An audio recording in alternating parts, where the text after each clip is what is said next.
Bom dia a todos. Bom dia! Que bom dia animado, né? Começamos bem, então, sobre as bênçãos de Jesus, que Ele possa, com seu amor, com a sua paz, nos envolver a todos, abrindo nosso coração, a nossa consciência para sementes de renovação e de vida que o Evangelho a todos nos traz. Gostaria, antes de tudo, de agradecer pelo convite, pela oportunidade de estar aqui com vocês. A Eliana me falava, a casa completa neste mês 12 anos, né? Que venham muitos anos mais de trabalho, de serviço, de integração, de fortalecimento desses laços, porque é isso que de fato permanece e prevalece em uma casa espírita. A obra material passa, o tempo consome, o tempo leva. Fica daqui a família espiritual que se constrói. Os laços de afeto, de amor, de companheirismo. Esse é o objetivo essencial de uma casa. Ser em miniatura um arquétipo, uma figura, uma imagem da sociedade que todos nós ansiamos para o futuro. Uma mini-sociedade onde aqui sim são vividos a fraternidade e o amor que Cristo nos ensinou. Até que um dia, através do nosso esforço ao longo dos séculos, isso venha a vigorar na sociedade como um todo. Esse é o nosso grande trabalho e é, de certo modo, o objetivo da nossa reflexão nessa manhã. Refletindo aí em torno desses três temas e como eles se interconectam: egoísmo, caridade e sociedade. Percebendo como há uma estreita relação que une esses três temas, essas três palavras, num todo, e que nos dá aí, de certo modo, uma orientação da nossa ação. Essa reflexão nasceu, sobretudo, de uma leitura que fazia há algum tempo em casa, nesse estudo constante que a gente sempre busca cultivar do Evangelho segundo o Espiritismo, e é bonito que cada vez mais a gente lê a mesma passagem, mas com uma nova visão. Afinal de contas, a gente vai crescendo no decurso do tempo, no processo da vida, e a gente vai ganhando visão espiritual, a gente vai olhando para os textos com mais maturidade, com mais aprofundamento. Então você nunca deixa de se encantar.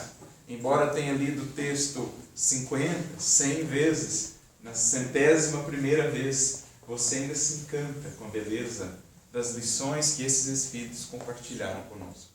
E essa lição especial está no capítulo 11 do Evangelho segundo o Espiritismo. Capítulo 11, amar o próximo como a si mesmo. Lá no item 12 é uma mensagem do Espírito Pascal. Ele que foi um grande cientista, mas foi também um grande moralista, no bom sentido, um filósofo, um pensador, e que após a sua desencarnação foi chamado a fazer parte da pleiade dos espíritos que seguiam ali a orientação do Espírito de Verdade, e participou ativamente da codificação do Espiritismo, tanto no Evangelho segundo o Espiritismo, mensagens dele na Revista Espírita, também certamente no Livro dos Espíritos.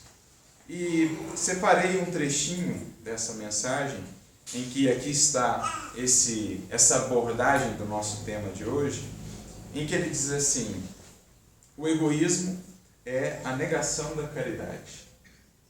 Ora, sem a caridade não haverá descanso para a sociedade humana. Olha que interessante. Sem a caridade não há descanso. É claro que não é o descanso do corpo físico, né, que ele está se referindo aqui, porque uma sociedade caridosa não é uma sociedade inerte, uma sociedade parada. Refere-se ele aqui ao descanso da alma, a esse bem-estar, essa confiança, esse repouso na paz, na tranquilidade, claro, movida aí a muita ação, a muito trabalho, a muita realização. O descanso que buscamos não é o descanso da inércia, do ostracismo, da preguiça. O descanso que o Evangelho nos promete é aquele do trabalho com a consciência tranquila, em que muitas vezes o corpo estará exausto, mas a alma repousará naquela tranquilidade da consciência pacificada.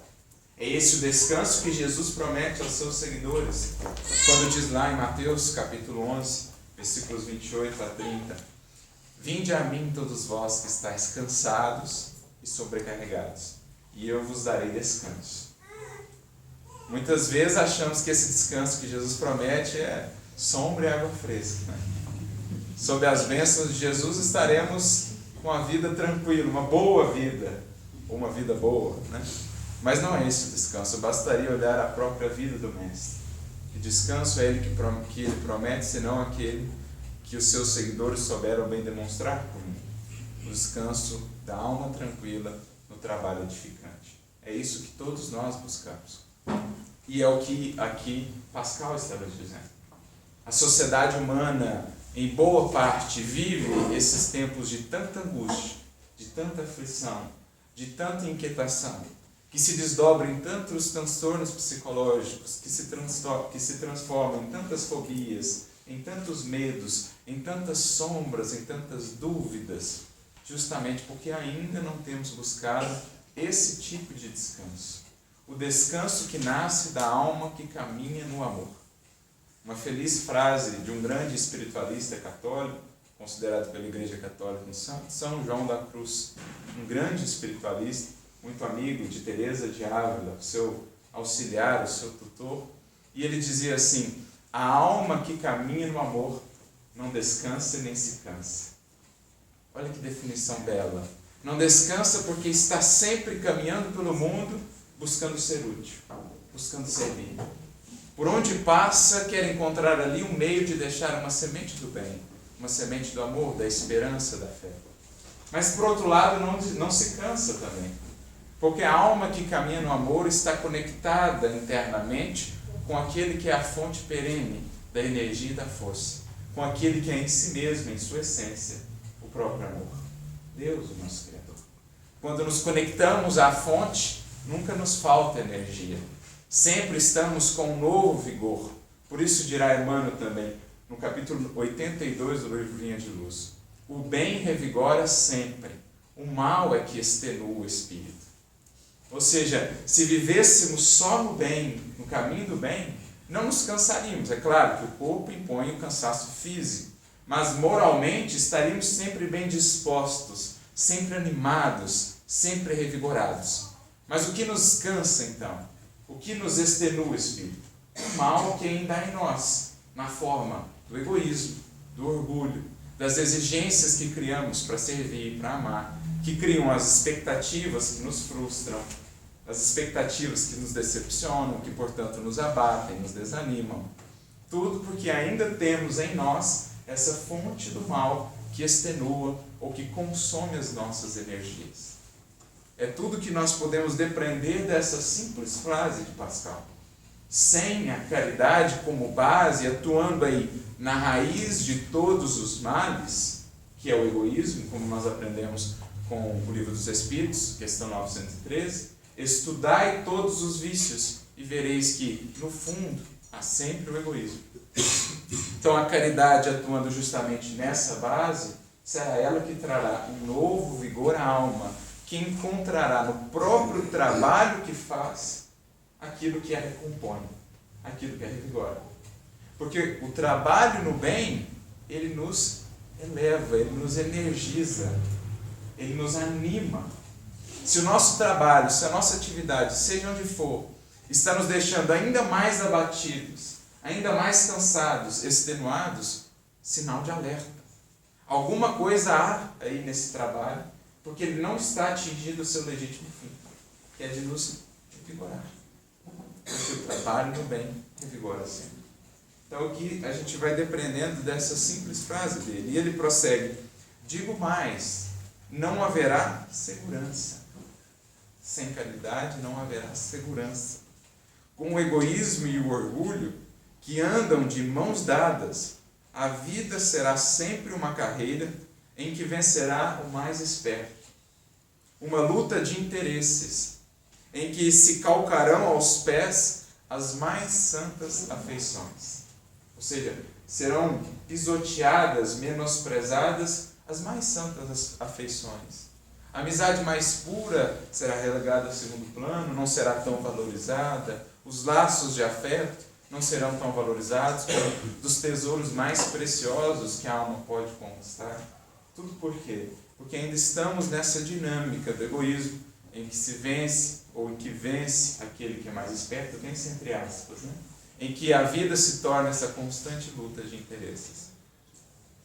Em que nem sequer os sagrados laços da família merecerão respeito. Ou Ou seja, nessa dinâmica do egoísmo, até mesmo a família, instituição máter da sociedade humana, instituição fundamental da humanidade, deixa ou perde o seu brilho e o seu valor imenso para o processo de renovação e progresso de cada um de nós. Tudo porque o egoísmo, contaminando as consciências e corações, dá-nos uma visão turvada, ilusória do que seja a vida e os seus propósitos. Aquilo que é realmente fundamental fica em segundo plano, para que fique em primeiro plano aquilo que é secundário, aquilo que é muitas vezes ilusório. Quando li essa mensagem, não pude deixar de ver aqui um pouco do quadro do mundo hoje. De como estão aqui descritas algumas das características, claro, falaremos aqui no plano da generalidade. Já existem as louváveis exceções. E é bom que existam e se multipliquem cada vez mais, até que um dia venham a ser a regra. Mas na generalidade, o que vemos ainda são essas características, na sociedade e na família. A sociedade, contaminada pelo egoísmo e os valores que ele prega, vivendo esse clima que nós vivemos hoje, de constante insegurança, de desconfiança mútua. Ninguém mais confia em ninguém. Ninguém mais confia nas informações que outro traz, porque pensa logo, esse outro deve ter um interesse por trás. Até mesmo a ciência, que antes era um reduto, de certo modo confiável, muitos hoje não confiam, porque há um interesse por trás.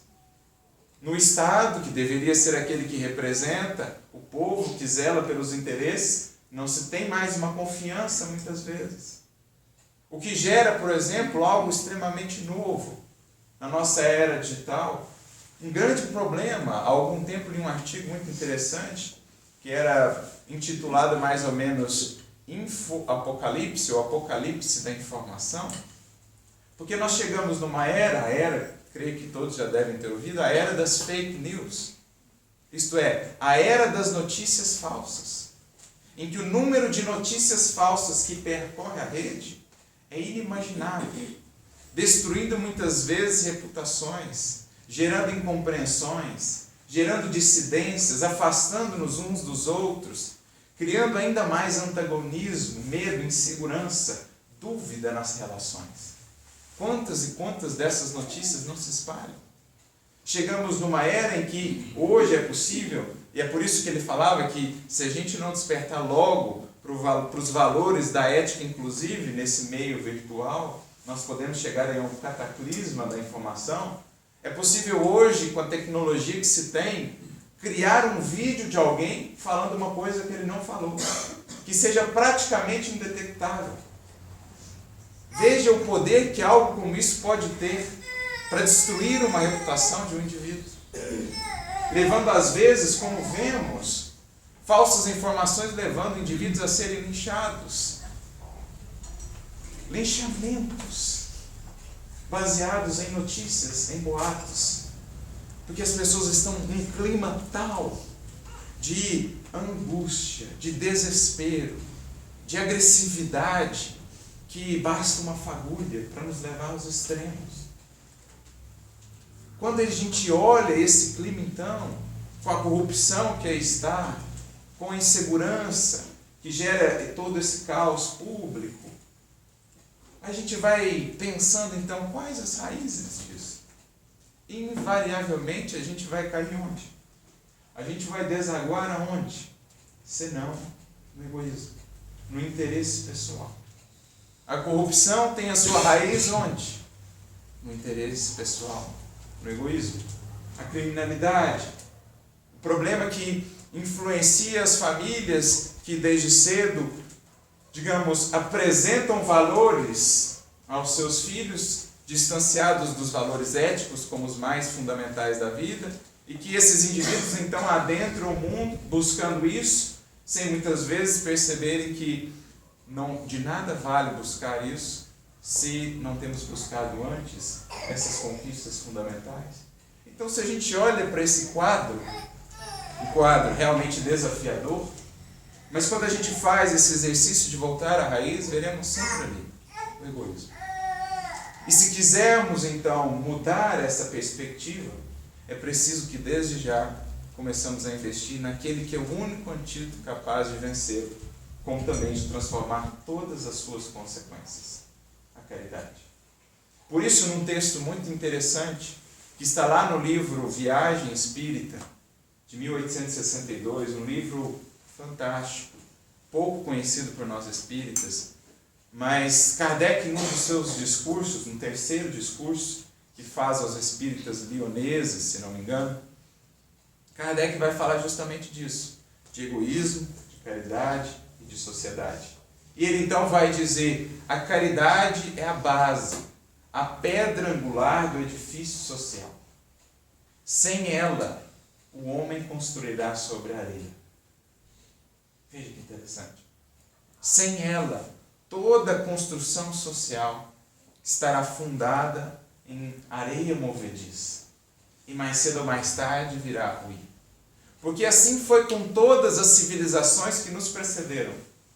Por não terem pautado a sua vida e os seus valores na caridade e em todas as suas consequências, foi que encontraram as suas ruínas.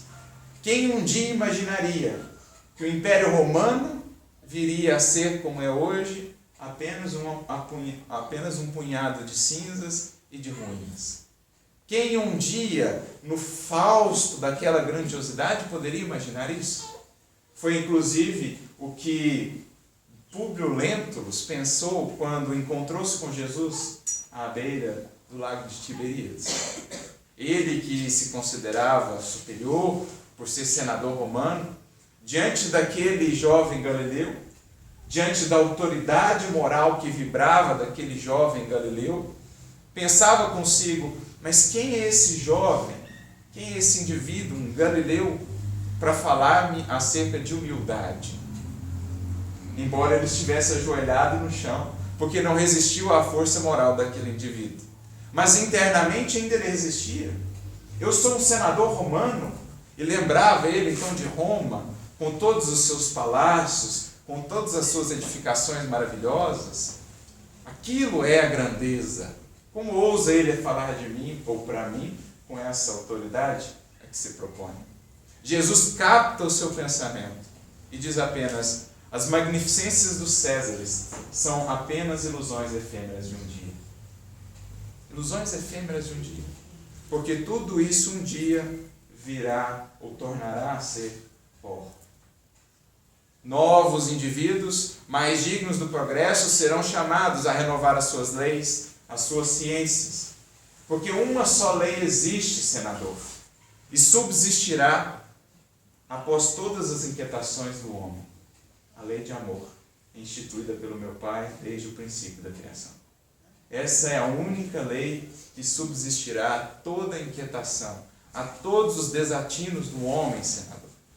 E toda a sociedade ou civilização que não se harmonizar com essa lei, passará.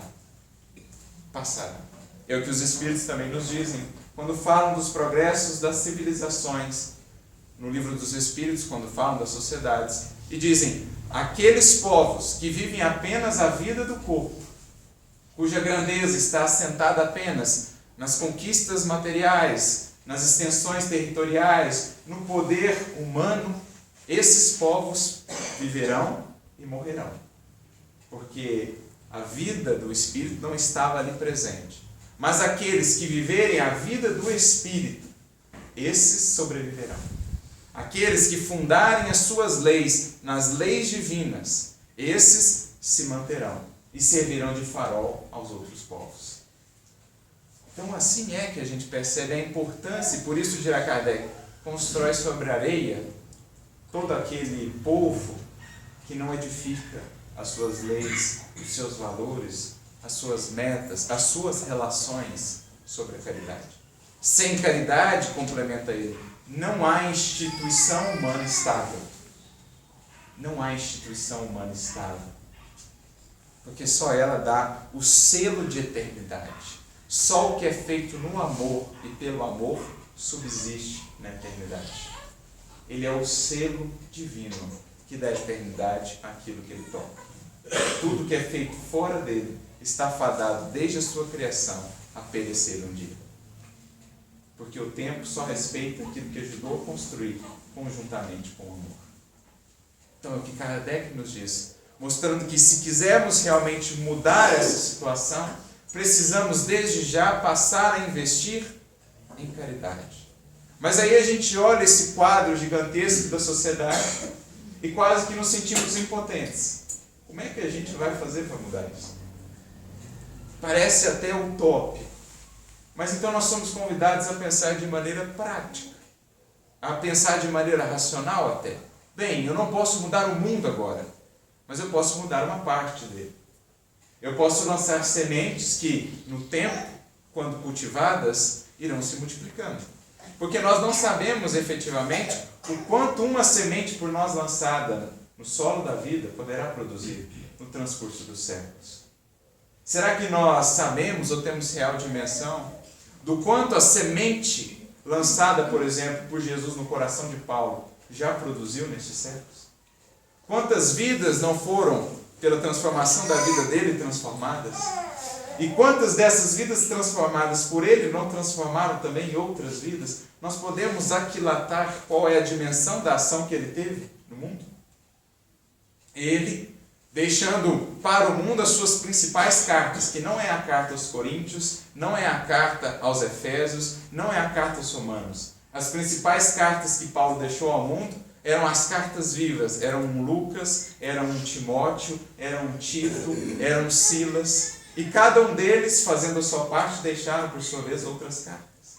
A tal ponto que quando Emmanuel foi escrever o livro Paulo e Estevão, conta ele na mensagem psicografada no grupo, ali que Chico mantinha com o Dr. Rômulo Gioviano na Fazenda Modelo, conta ele na mensagem psicografada que se ele fosse colocar no livro os relatos de todas as pessoas que o procuraram no mundo espiritual para falar da sua gratidão a Paulo, o livro não chegaria ao fim.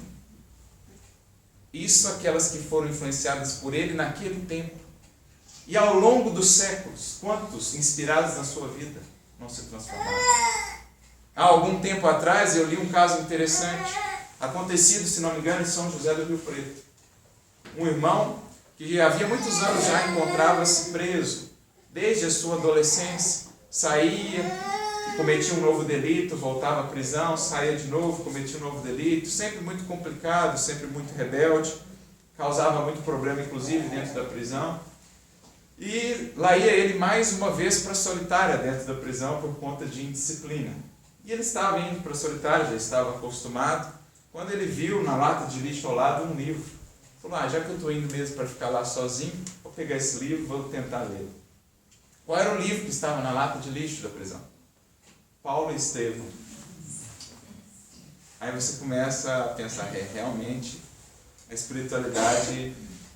Ele pega o livro e diz ele que devorou o livro. Em 1 dia, 2 dias ele leu o livro.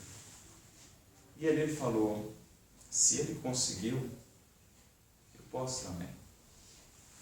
E no tempo da reportagem, esse irmão estava no último ano do curso de Direito.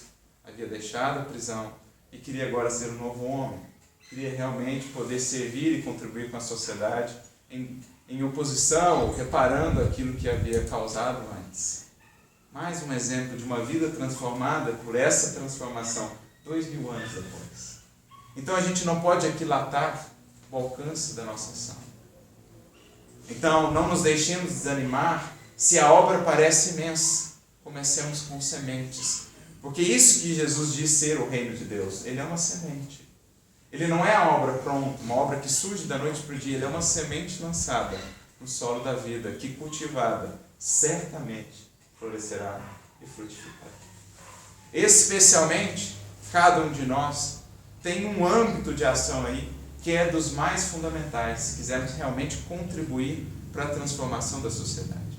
Porque, como diz aqui Pascal, há uma estreita relação entre a sociedade e a família. Diz ele na sua mensagem que esse modelo de egoísmo que vigora na sociedade acaba repercutindo na família, digamos, enfraquecendo ainda mais o valor grandioso das afeições familiares. Mas há também a influência da família na sociedade. há uma influência mútua, um processo de inter-relação entre família e sociedade. Uma forma a outra que repercute, por sua vez, na primeira. Como aprendemos com os Espíritos, na questão 775 de O Livro dos Espíritos, qual seria para a sociedade a consequência do relaxamento dos laços familiares? E os Espíritos são taxativos. Uma recrudescência do egoísmo. Então ficamos a nos perguntar se essa condição que aí vemos na sociedade humana não é também, em grande parte, decorrente do nosso descuidado para com as nossas famílias, para com o nosso lar, e a importância que ele tem na construção de uma nova sociedade. Se esse egoísmo que aí está tão exacerbado não é decorrente de uma desvalorização do lar como escola da alma, do lar como elemento fundamental formador do indivíduo, do cidadão e, portanto, da sociedade. Se não é decorrente do fato de que, hoje em dia, as famílias estão tão preocupadas com as conquistas materiais, os legados materiais, que se esqueceram da finalidade primordial dos que ali se congregam. Sobretudo quando olhamos da ótica espírita, quando entendemos a finalidade da família na perspectiva do espiritismo ou do mundo espiritual. Esse portal de redenção, onde ali se reúnem almas para, aprendendo a viver em sociedade, naquela pequena sociedade, possam um dia aprender a viver e a conviver harmoniosamente com a grande família humana. Me recordo assim da fala de Jesus no livro Jesus no Lar, no capítulo 1, quando ele inaugura o culto cristão no lar. E ele diz assim a Pedro e aos que estavam ali na casa de Pedro: o berço doméstico é a primeira escola e o primeiro templo da alma. A casa do homem é a legítima exportadora de caracteres para a sociedade. A paz que ansiamos no mundo começa sob as telhas a que nos reunimos. Como aguardar a paz e a harmonia entre as nações se não conseguimos nem sustentá-la entre 3 ou 4 corações que aqui convivem conosco? Veja a definição do Cristo. E a mim é muito interessante essa fala: a casa é a exportadora de caracteres para a sociedade. Quantas vezes a gente pensa nisso? Que indivíduo está cruzando a porta do meu lar para entrar na sociedade? Que indivíduo eu estou sendo quando deixo o meu lar para entrar na sociedade? Que filhos eu estou lançando na corrente, no organismo social? Raras vezes a gente pensa nisso. Ou muitas vezes pensamos em lançar à sociedade indivíduos que buscarão ali a vitória, o sucesso, o bem-estar. Mas será que nós temos pensado em lançar ali, em passar todos os dias pelo portal da nossa casa, homens e mulheres de bem? O que nos leva à frase muito similar de Kardec, na questão 685 de O Livro dos Espíritos, quando ele diz assim: considerando o aluvião, ou seja, a enxurrada de indivíduos que todos os dias são lançados na corrente da população, sem princípios, sem freios, e entregues aos seus instintos, é de se espantar os resultados que aí temos? Olha que pergunta fundamental. Quantos indivíduos não são lançados diariamente na torrente da sociedade, sem valores, princípios morais, sem freios, autocontrole, autodisciplina, autoconhecimento, entregues aos seus instintos e às suas paixões? E esses indivíduos irão ser na sociedade médicos, advogados, engenheiros, políticos, professores, que estarão comprometidos com a manutenção da sociedade ou dos seus interesses. É, portanto, de se espantar o resultado do todo quando a parte se mostra assim, tão desatenta ao seu ministério ou à sua função primordial. Então aqui a gente vê um dos meios mais efetivos que temos todos de construir desde já essa sociedade que almejamos. Como estamos cuidando do nosso lar? Que tipo de valores estão sendo ali cultivados? Aos pais, que tipo de filhos estou preparando? Ou, principalmente, qual o legado que eu quero deixar para o meu filho? Qual o legado que eu quero deixar para o meu filho? Porque Kardec pergunta aos espíritos: pode-se considerar a paternidade uma missão? Quando diz a paternidade, ele se refere, ao parentar, isto é, pais, mães ou tutores. Pode-se considerar uma missão? E os espíritos são claros, sem qualquer contraponto, é uma verdadeira missão. É um grandíssimo dever, dizem eles, e que envolve, muito mais do que o homem pensa, a sua responsabilidade quanto ao futuro. Olha o que dizem eles. A paternidade é das missões, talvez a mais nobre que é entregue a um indivíduo encarnado na Terra, porque representa ali o seu compromisso com o futuro. Mais do que nunca, ajudando, tutelando aquela alma, você trabalha para construir o futuro, mais do que você pensa. Mas eles trazem também um alerta. Muitos, porém, mais preocupados estão em cuidar das árvores do seu jardim, a fim de que deem bons frutos, do que formar o caráter de seus filhos. É óbvio que ali eles usam uma metáfora. Não que cuidar de jardim não seja uma atividade nobre. Mas o que eles querem dizer é que quantas vezes esses que receberam tal missão não estão mais preocupados com aquilo que é secundário do que com aquilo que é o primordial que Deus lhes confiou. Preocupados em ter um jardim bonito, preocupados em ter um legado material bonito, consumindo e dedicando todo o tempo e energia a preparar um legado material aos seus filhos, sem antes valorizar o único legado que realmente será transformador para o seu filho. Quantas vezes, portanto, não nos esquecemos de valorizar ou de buscar, acima de tudo, esse legado moral aos nossos filhos. Porque o material passa. O material será levado pelo tempo. O material muitas vezes será motivo de intrigas, de brigas, de discussões entre aqueles que ficam e de sofrimento àqueles que partem. Mas, quando o moral foi bem trabalhado, o material passa a ser secundário. Porque o moral, sim, esse irá transformar aquele indivíduo que Deus lhe confiou. Pode existir algo mais nobre do que isso? Receber do próprio Criador uma criatura com a finalidade suprema, belíssima, nobre, de elevá-la, de burilá-la. Por isso diz Santo Agostinho também, em O Evangelho segundo o Espiritismo, quando fala da paternidade e da relação com os filhos: compreendei, espíritas, qual a missão da humanidade. Compreendei que quando gerais um corpo, a alma que vem nele encarnar, vem do mundo espiritual para progredir. Tomai consciência do vosso dever e dedicai-vos com todo o vosso amor a aproximar essa alma de Deus. Como bom jardineiro, dedicai vosso tempo a estudar-lhes as imperfeições, a identificar-lhes os potenciais e a eliminar uns e a cultivar os outros desde cedo. Porque essa é, enfim, a missão que lhe é primordial.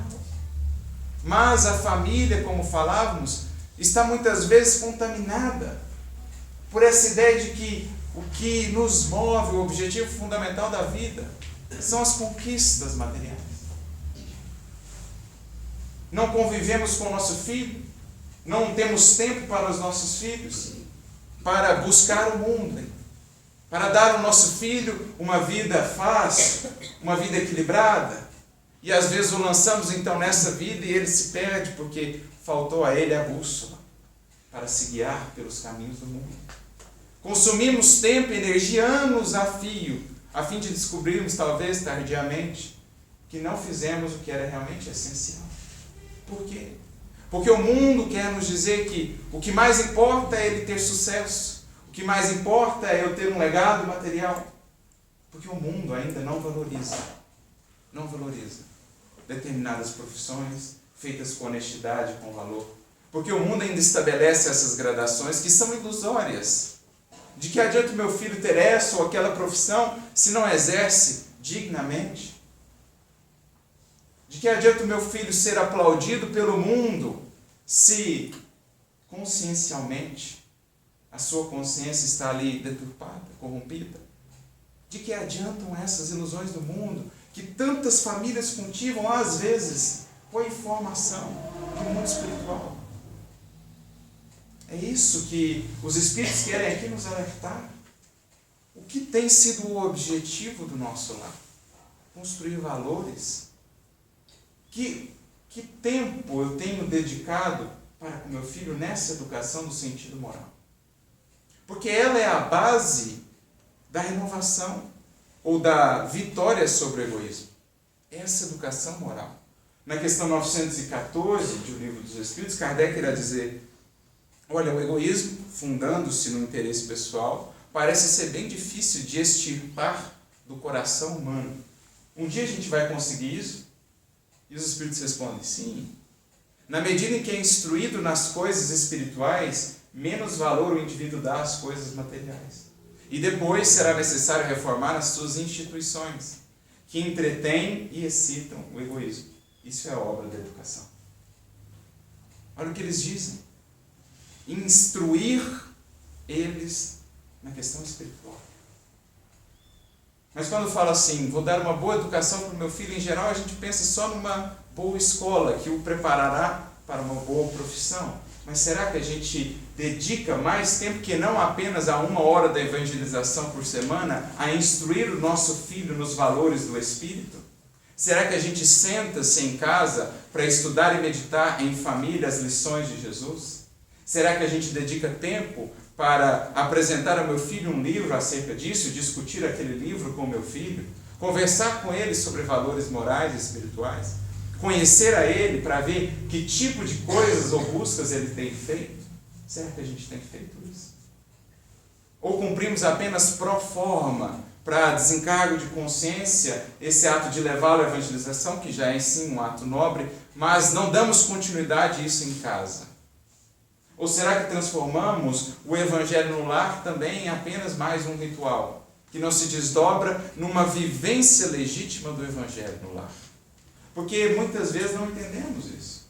Quando Jesus nos falava do culto cristão do Evangelho no lar, não falava ele de um ritual, não falava ele de simples ato ali de sentar, abrir, ler uma página, tomar água e finalizar.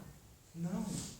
Queria ele criar no seio da família esse hábito de todos gravitarmos em torno das suas lições, primeiro para entendê-las e em segundo plano para vivê-las. Porque a gente só consegue de fato encantar aqueles que ainda não despertaram para o Evangelho quando ele é o centro da nossa vida, quando ele vibra na nossa alma, quando essa é a nossa busca primordial. Porque não nos enganemos, nem nos sintamos, de certo modo, culpados, porque não se exige aqui perfeição. O que se exige é comprometimento. O que realmente nos toca, por exemplo, a nós filhos, não é as perfeições de nossos pais, é ver neles quão grande é o compromisso que assumiram para serem melhores por nós. Isso a gente não esquece jamais. O que me encanta e que me move ainda hoje, no exemplo dos meus pais, não é a perfeição que ainda não tenho, porque são seres humanos como eu mesmo, mas o que me encanta, me toca e me inspira é ver o quão grande era o esforço da minha mãe por vencer-se a si mesma, a fim de apresentar a mim um novo caminho de vida. É isso o legado mais precioso que guardo e guardarei para sempre dela. Não as perfeições dela, mas o esforço e o comprometimento dela em ter o Evangelho como centro da sua vida e das suas buscas.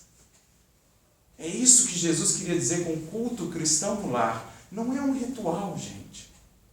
É criar toda uma cultura naquele reduto, transformar ali o lar, essa primeira porta, nesse contato mais íntimo do ser que ali encarna com a mensagem de Jesus. Por isso disse o Mestre, é o primeiro templo e a primeira escola da alma.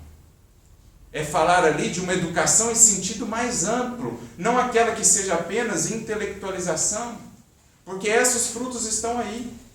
Espíritos altamente inteligentes, mas corrompidos no mal. Por quê? Não foram educados nos valores morais. Por isso Emmanuel resume: educação, em boa síntese, é luz que circula vitoriosa do sentimento ao raciocínio, equilibrando a relação entre coração e cérebro. Veja que definição linda de educação. Não é apenas os estudos formais que o prepararão para a profissão, que têm o seu valor, mas que muitas vezes são tomados por nós como educação. Aquilo não é educação no sentido que nós aprendemos do Evangelho. Educação é muito mais. É preparar aquele indivíduo para expressar o que ele tem da sua natureza divina. É falar da sua essência, espírito imortal, com infinitos potenciais em germe a serem desabrochados para a vida, para o mundo. Educar, então, é tirar dele o que há de divino. Luz do coração e luz da razão.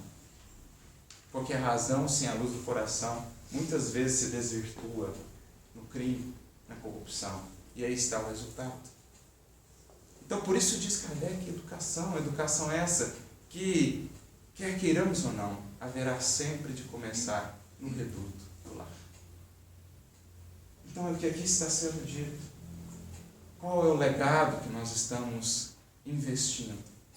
Que tipo de indivíduos estamos preparando para lançar na corrente da sociedade? Porque aí está um dos melhores, se não o mais poderoso meio que a gente tem de contribuir na construção desse futuro que tanto ansiamos. Aprendendo a identificar desde a mais tenra idade em nossos filhos aquilo que precisa ser transformado. E para isso nós precisamos de estudo, nós precisamos de amor, de afeto, de presença, de acompanhamento, de observação. Mas, digamos, absorvidos que estamos pela correria do dia a dia, não é possível fazer isso em sentido profundo.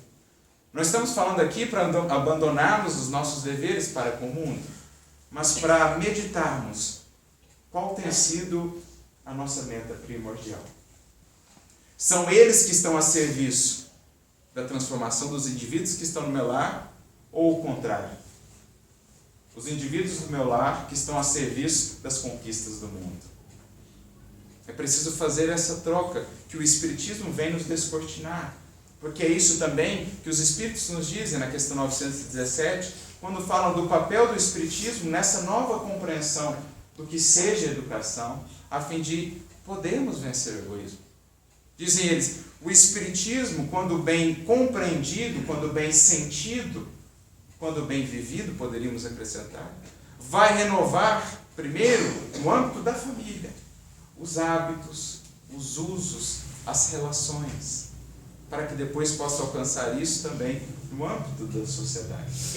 Então ele vai construir hábitos mais felizes naqueles indivíduos que estão ali. O hábito do estudo edificante, o hábito da palavra, da conversa que edifica, superando aí o hábito da maledicência, o hábito da inércia, o hábito da vontade fortalecida, o hábito da perseverança, o hábito da bondade. Porque todas as virtudes nada mais são, como diz Emmanuel, do que hábitos construídos, onde a disciplina antecede sempre a espontaneidade. Vai se renovar também os usos. Eu vou renovar o entendimento do uso acerca do meu corpo, passando a perceber que é um instrumento divino que me foi confiado. Então agora eu passo a ter e a entender que tenho um dever para com ele. Tenho um dever de zelar por sua saúde. Como então vou buscar aí o vício que deteriora o meu próprio corpo? Como não vou cuidar da saúde do meu próprio corpo, sendo ele um instrumento divino? Vai renovar o entendimento daquelas consciências que ali estão? O uso, por exemplo, de um cargo, de um poder que lhe foi conferido, de um recurso material que lhe foi conferido. Vai se renovando os usos. Antes, usos atrelados ao interesse pessoal. Agora, usos que estarão destinados ao atendimento coletivo, ao bem de todos, ao bem da família como um todo. Então a família é um curso digamos, intensivo contra o egoísmo.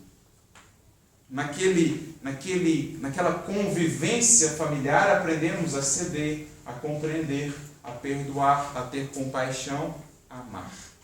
Renovando, portanto, também as relações, a fim de que um dia possamos aplicar isso num círculo mais abrangente. É isso que aqui está nos sendo dito. E esse é um instrumento que, por vezes, não valorizamos. Não temos olhado com a devida atenção. Até para alguns pequenos gestos nossos, que, por inconsciência talvez, mas aí está a importância do estudo, ainda seguimos fazendo, que de certo modo alimentam naquela consciência que ali se forma. Interessante que está na Revista Espírita, de fevereiro de 1864, quando ele vem dar um exemplo, digamos, mais prático desse processo de educação moral da infância dos nossos filhos. Se chama Primeiras Lições Morais da Infância. Aqui Kardec demonstra o seu caráter de pedagogo, herdeiro e, digamos, filho de Pestalozzi, no sentido da obra. E ele começa dizendo assim, depois, quem puder, leia o texto novamente em casa. De todas as chagas morais da sociedade, o egoísmo parece a mais difícil de extirpar. Com efeito, ela o é, tanto mais quanto mais alimentada pelos mesmos hábitos da educação. Como os Espíritos nos falaram, as nossas próprias instituições sociais, de certo modo, ainda alimentam o egoísmo, o entretêm, o excitam. Por exemplo, essa educação que ainda vigora no mundo e que, com louváveis exceções, já vem sendo superada agora, né, com o resgate, por exemplo, da pedagogia de Pestalozzi, mais pautada no amor, na cooperação, que não na competição. Porque o que a educação formal que ainda tem no mundo inspira nas pessoas? Competição. Você tem que ser maior e melhor que o outro. Você tem que superar o outro. Não é uma educação que desde cedo ensina cooperação, que ensina que vencer não é galgar as posições sociais, vencer é onde você está, com a profissão que tiver, com a função que a sociedade lhe apresentar, fazer ali o seu melhor. Isso é vencer? A educação ainda não ensina isso. É uma instituição humana ainda a ser transformada, com já o esforço que tem sido feito por algumas pedagogias. Pedagogia Waldorf, pedagogia de Pestalozzi, Montessori. Algumas que são mais fundadas no amor, em valores morais. Na sociedade entendida como essa grande família a ser servida. Tem-se a impressão de que, desde o berço, a gente se esforça para excitar certas paixões, que, mais tarde, se tornam uma segunda natureza. Isto é, de tanto serem incentivadas, se tornam a condição do indivíduo quando ele chega na idade adulta. E nos admiramos dos vícios da sociedade, quando as crianças os sugam como leite. Olha a fala de Kardec. Muitas vezes é esse o leite com o qual são alimentadas.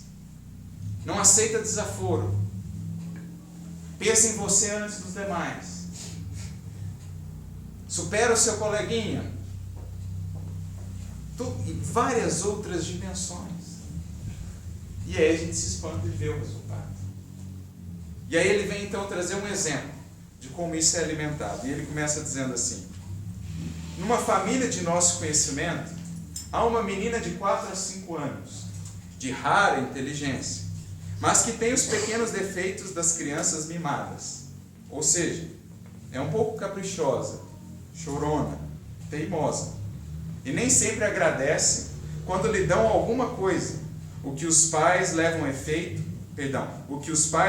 peito corrigir, porque fora desses pequenos defeitos, segundo eles, ela tem um coração de ouro. Kardec acrescenta, expressão consagrada. Tem um coração de ouro, expressão consagrada. Né? Vejamos como eles agem para lhe tirar essas pequenas manchas e conservar o ouro em sua pureza. Certo dia, trouxeram um doce à criança. E como de costume lhe disseram: tu o comerás se fores ajuizado. Ou seja, se você se comportar, eu te dou o doce. Primeira lição de gulodice. Quantas vezes à mesa não acontece em dizer a uma criança que não comerá tal guloseima se chorar? Dizem, faz isto ou faz aquilo e terás creme. Ou qualquer outra coisa que lhe apeteça. E a criança é constrangida, não pela razão, mas tendo em vista a satisfação de um desejo sensual que incentiva. Veja como é muito mais sutil quando nós alimentamos esses vícios. Isso a gente só percebe quando estamos comprometidos com o estudo real do Evangelho. Com a educação nesse sentido profundo. É ainda muito pior quando lhe dizem, o que não é menos frequente, que darão a sua parte a uma outra. Aqui já não é só a gulodice que está em jogo, é a inveja. A criança fará o que lhe pedem não só para ter, mas para que a outra não tenha. Olha como é sutil. Olha, se você não fizer, eu vou dar para o outro. Não, ele não pode ter, então eu faço. Não porque eu entendi o porquê fazer aquilo, mas eu faço para o outro não ter e para eu ter. Para satisfazer, no caso ele diz a gulodice, e ainda crio ali o espírito da inveja. Querem lhe dar uma lição de generosidade? Então dizem, dá esta fruta ou este brinquedo a alguém. Se ela recusa, não deixam de acrescentar para nela estimular um bom sentimento. Eu te darei um outro. Assim, a criança só se decide a ser generosa quando está certa de nada perder. Veja só. Aí ele prossegue dizendo, um dia testemunhamos um fato bem característico neste gênero. Era uma criança de certos 2 anos e meio, a quem tinham feito semelhante ameaça, acrescentando, nós o daremos ao irmãozinho e tu não comerás. E para tornar a lição mais sensível, puseram a porção no prato deste, do irmãozinho. Mas o irmãozinho levou a coisa a sério, comeu a porção. À vista disso, o outro ficou vermelho. E não era preciso ser pai ou mãe para ver o lampejo de cólera e de ódio que brotou dos seus olhos. A semente estava lançada, poderia produzir bom grão? Voltemos à menina da qual falamos. Como não levou em consideração a ameaça, sabendo por experiência que raramente executava, ou seja, falava, mas nunca vinha resultado, então ela já sabia que era só da boca para fora. Desta vez os pais foram mais firmes, pois compreenderam a necessidade de dominar esse pequeno caráter, e não esperar que a idade lhe tivesse feito adquirir um mau hábito. Diziam que é preciso formar as crianças desde cedo, máxima muito sábia, e para pôr em prática, eis o que fizeram. Eu te prometo, disse a mãe, que se não obedeceres, amanhã cedo darei o teu bolo à primeira criança pobre que passar. Dito e feito. Desta vez, não cederam e lhe deram uma boa lição. Assim, no dia seguinte de manhã, tendo sido avistada uma pequena mendiga na rua, fizeram-na entrar, obrigaram a filha a tomá-la pela mão e ela mesma lhe dar o seu bolo. Acerca disso, elogiaram a sua docilidade. Moralidade, 2 pontos. A filha disse, se eu soubesse disso, teria tido pressa em comer o bolo ontem. E todos aplaudiram esta resposta espirituosa. Com efeito, a criança tinha recebido uma forte lição, mas lição de puro egoísmo, da qual não deixará de aproveitar outra vez, pois agora sabe o que custa a generosidade forçada. Resta saber que frutos dará mais tarde esta semente, quando, com mais idade, a criança fizer aplicação dessa moral em coisas mais sérias que um bolo. Mais sérias que um bolo. Sabem-se todos os pensamentos que este único fato pode ter feito germinar nessa cabecinha? Depois disto, como querem que uma criança não seja egoísta quando, em vez de nela despertar o prazer de dar e de lhe representar a felicidade de quem recebe, impõe um sacrifício como punição? Não é inspirar aversão ao ato de dar e àqueles que têm necessidade? Um outro hábito igualmente frequente é o de castigar a criança mandando-a comer na cozinha, nesse tempo, Kardec está falando do seu tempo, comer na cozinha com os empregados domésticos. A punição está menos na exclusão da mesa do que na humilhação de ir para lá. Assim se acha inoculado, e aqui é importante, assim se acha inoculado, desde a mais tenra idade, o vírus da sensualidade, do egoísmo, do orgulho, do desprezo, das paixões, numa palavra, que são, e com razão, consideradas as chagas da humanidade. É preciso ser dotado, olha que frase bonita, é preciso ser dotado de uma natureza excepcionalmente boa para resistir a tais influências produzidas na idade mais impressionável e onde não podem encontrar o contrapeso da vontade nem da experiência. Ou seja, na infância, a idade mais impressionável, é muito difícil um espírito reencarnante resistir a toda essa influência, a não ser que já seja uma alma muito comprometida com ele. Falamos isso não para trazer um sentimento de culpa a quem quer que seja, mas para que estejamos mais atentos à sutileza desse processo de educação. Como que em vivendo o Evangelho, em estudando, a gente vai ganhando mais compreensão de ver qual o egoísmo que mora naqueles pequenos hábitos, naquelas pequenas posturas do dia a dia, que como sementes vão aos poucos, com o passar dos anos, crescendo. E aí não é de se admirar o resultado que se vê na condição de um adulto. Kardec então conclui, falando, assim, por pouco que se ache o germe das mais paixões, o que é o caso mais comum, considerando-se a natureza da maioria dos espíritos que encarnam na Terra, não pode senão desenvolver-se sob tais influências, ao passo que seria preciso espreitar-lhe os menores traços para os abafar. E ao final ele diz, considerando-se que o egoísmo e o orgulho são a fonte da maioria das misérias humanas, enquanto reinarem na terra, não se pode esperar nem a paz, nem a caridade, nem a fraternidade.